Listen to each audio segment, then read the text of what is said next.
I'm going to start the screencast on the Chloroalkali Industry. Some of the things that you should take away from the screencast. You should be able to outline some important uses of the products of the process, discuss the production of chlorine and sodium hydroxide by the electrolysis of sodium chloride, and to discuss some of the environmental impacts of the processes used for the electrolysis of sodium chloride. Okay, so what specifically is the chloroalkali industry? This industry is built along or around the electrolysis of concentrated sodium chloride. If you remember from the Electrochem unit, the concentrated sodium chloride solution, also known as brine, produces specific products. Okay, it produces sodium hydroxide, hydrogen, and chlorine. And we'll talk about three specific ways in which these are produced. Okay. But first, let's talk about the uses of these products. And you are required to be able to list several of these. Chlorine is used in the manufacture of solvents, in the manufacture of polyvinyl chloride, and in water purification. Sodium hydroxide is used in the production of paper products, the manufacture of soaps and detergents, in the oil refining industry, and in the aluminum industry. Hydrogen is used in the manufacture of ammonia, also in the manufacture of methanol. It is used in oil refining, hydrogenation of fats and oils, reduction of metallic ores, production of hydrochloric, and future potential use in fuel cells, which was a previous topic. So let's talk about the electrolysis of sodium chloride. Aqueous sodium chloride is electrolyzed into sodium ion and chloride ion.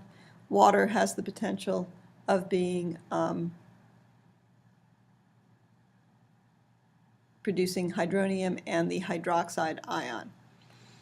At the anode, the chloride ion is preferentially oxidized when the brine is at the high solution. And this would be the half reaction, and yes, you would need to reproduce that as being the preferred or the preferential reaction at the anode. At the cathode, water or the hydronium is preferentially reduced due to its more positive reduction potential. Okay. In this reaction, hydroxide is also formed, which generates the sodium hydroxide.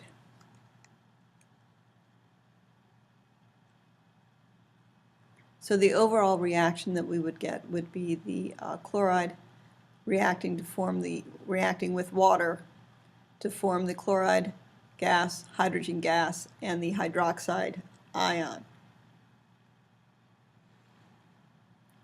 Okay.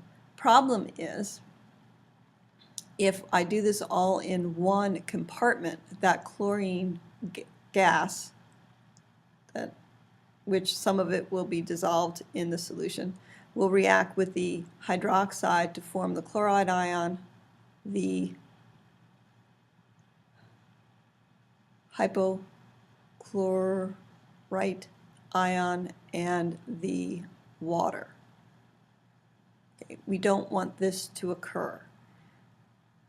So what we want to do in the cell is prevent the chlorine, which is formed at the anode, from reacting with the hydroxide that's formed at the cathode. And that's what we're going to see the cell design do. There are three that we are going to look at, and three that you need to know the characteristics, advantages, and disadvantages of each.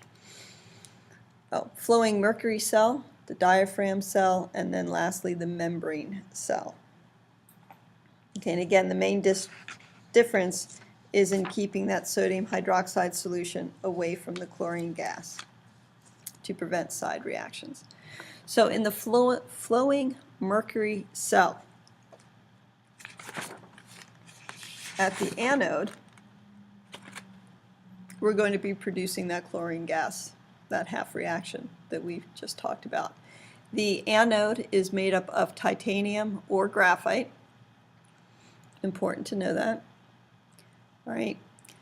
Mercury is used as the cathode. Now remember, mercury is a liquid at room temperatures. So when mercury is used, sodium is preferentially reduced instead of the hydrogen.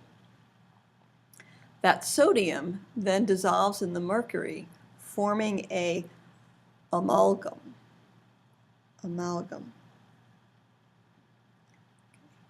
So being reduced, forming that amalgam. The mercury is then going to flow into a separate cell where it reacts with water in the presence of a graphite catalyst, forming the sodium hydroxide and hydrogen gas. This is what the actual cell would look like. It's made of two components. It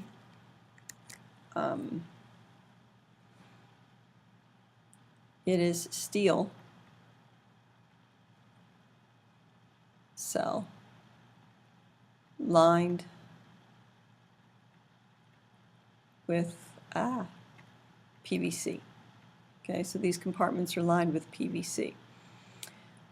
I have an anode made out of the titanium or graphite. Okay, and yeah, there's a level of fluid here. Okay, the sodium chloride solution, the brine, comes in here. The mercury, being denser, goes to the bottom, and this mercury actually is just recirculated through these two compartments. Okay. So in this cell, your sodium chloride is going to produce your chlorine gas, and then here is where your amalgam forms. And then the amalgam flows over to the next cell. In this next cell is where the amalgam then reacts with the water to form your hydrogen gas and your sodium. Mercury cell here that has an animated version of this, and this link will be in Schoology as well.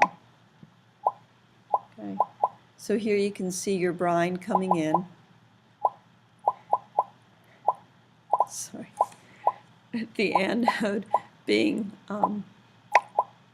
oxidized, making your chlorine gas, your sodium ions being formed, the sodium being reduced, forming your amalgam, flowing into this second compartment, hydrogen gas being produced, your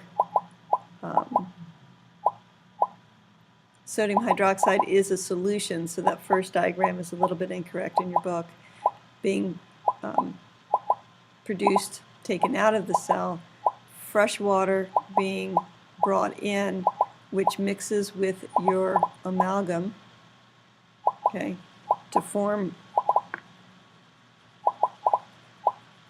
your hydrogen and your sodium ion, and then the pure mercury being back and around to be recycled.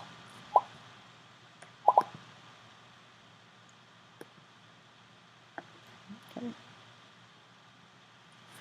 The next cell to look at is your diaphragm cell.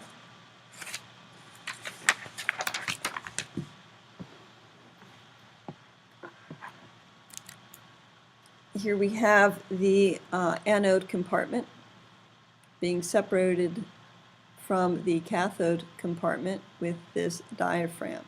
This diaphragm is made of an asbestos material, okay, porous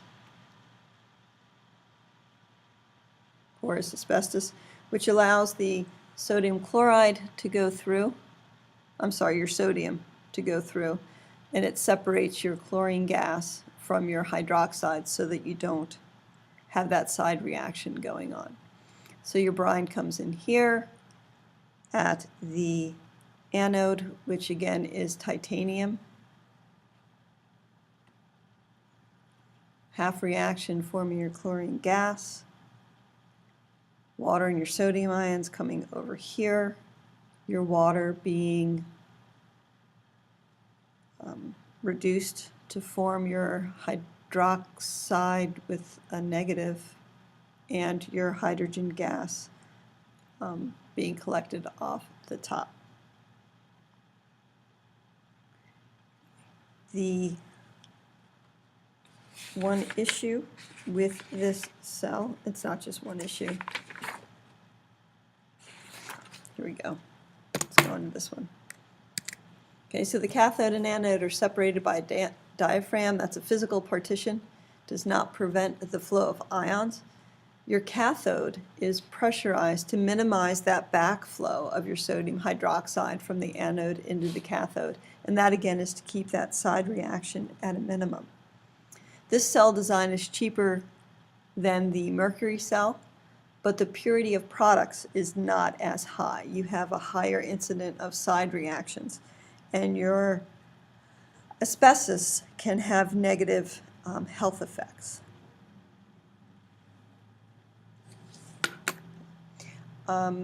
Some of the asbestos has been replaced in some designs with inorganic polymer, which cuts down on these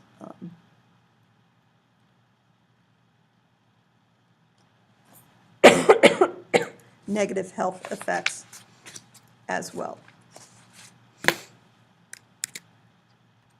Then the last cell is the membrane cell.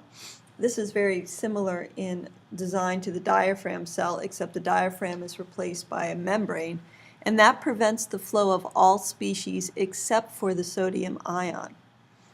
That membrane is made of a Teflon modified with negatively charged side chains. The anode again is titanium, the cathode is steel. This is replacing the older two methods. It is overall cheaper, and there are no toxic components in the cell design. Just as a side note, this the membrane being polymer is really made from Teflon, which forms from the monomer, this monomer, okay, and through addition, polymerization makes the polymer. Polymer known as polytetrafluoroethene. Okay.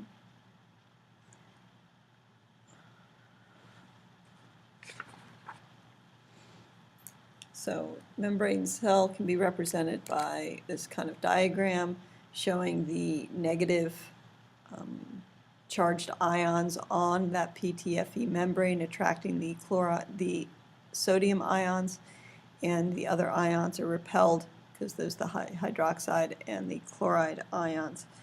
A couple of things to note about this membrane cell. It is resistant to high temperatures and chemical attack.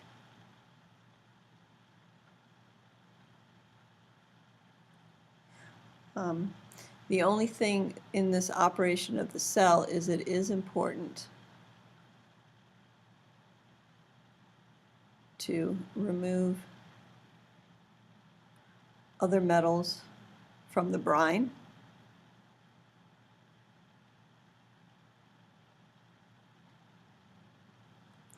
To produce,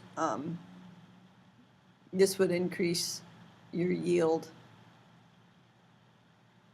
of your sodium hydroxide, which is kind of the whole point to doing some of this. Okay. Okay. Environmental effects to keep in mind. The mercury cell can lead to mercury leaks into the environment. And then the mercury concentrates in the food chain, which is known as biological magnification, because the small things in the food chain eat it. The larger things in the food chain eat a lot of those small things, and you get mercury buildup in the larger organisms.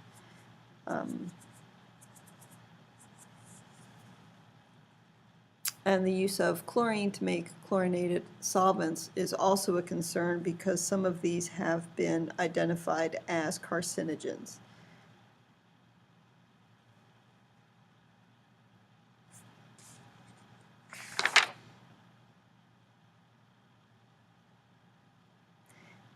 The chlorinated solvents, the carbon chloride bond can break, forming free radicals, which affect the ozone layer. All right, so carcinogen, the chlorine containing, forming free radicals affecting the ozone layer. You've got mercury leaks building up in the food chain. By the way, mercury is considered to be one of the most dangerous metal pollutants. It interferes with ions in the body being absorbed, like calcium, magnesium, and zinc. It can cause serious damage to nerves and brains with birth defects and also inhibiting growth. Okay, that completes the screencast for special topics for chemistry, industry, and technology.